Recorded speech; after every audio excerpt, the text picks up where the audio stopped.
nu seente dubbiin fakku suutaan nu seente dubbiin fakku taliileen taliiluma yaayyaantu yaanta labbaa biyya yaayyaantu milkiin tolu kaametti horoo waan horeedhuma wal barbaaduun odaa jala teenyeeti hamma jiisaa dhalootatti deebisa.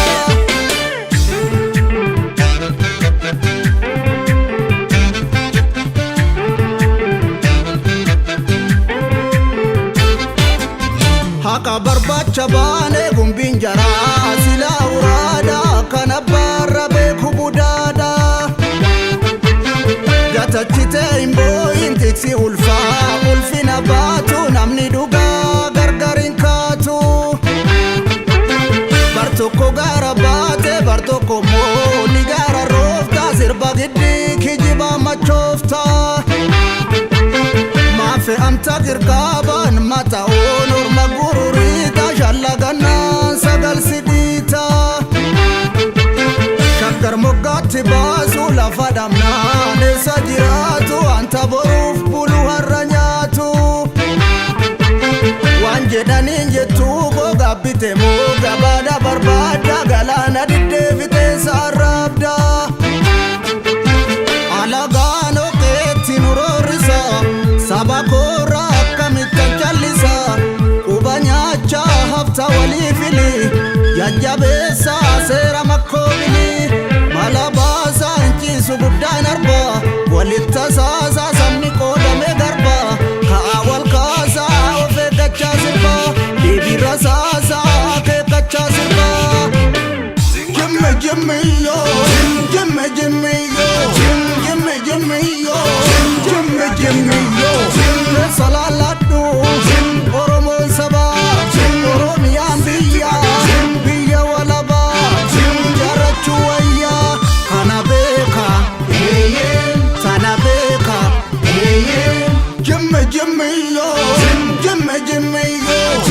ani waa arge kan qawwee qabu kan tokkummaa qabu kan dinagdee qabu kan hayyuu qabu kan goota qabu saba saafalaa injifannoon galaa kana beeka tana beeka boo kana boo kana boo kana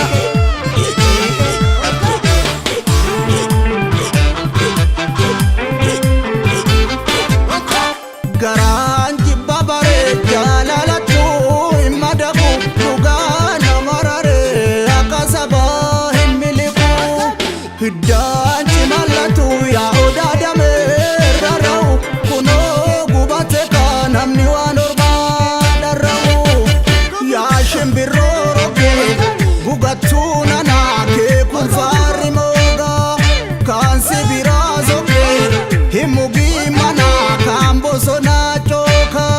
herreega moo irreef tumsitee furuuf kuula shan ol gatta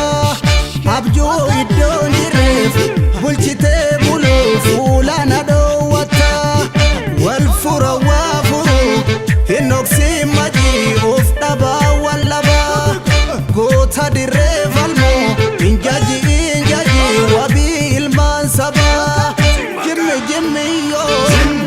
jimme yo gungumi gumaa gaaddisa jigee beerri caffeetumaa itituu didee si magandawwee lagatte qawwee jimme yo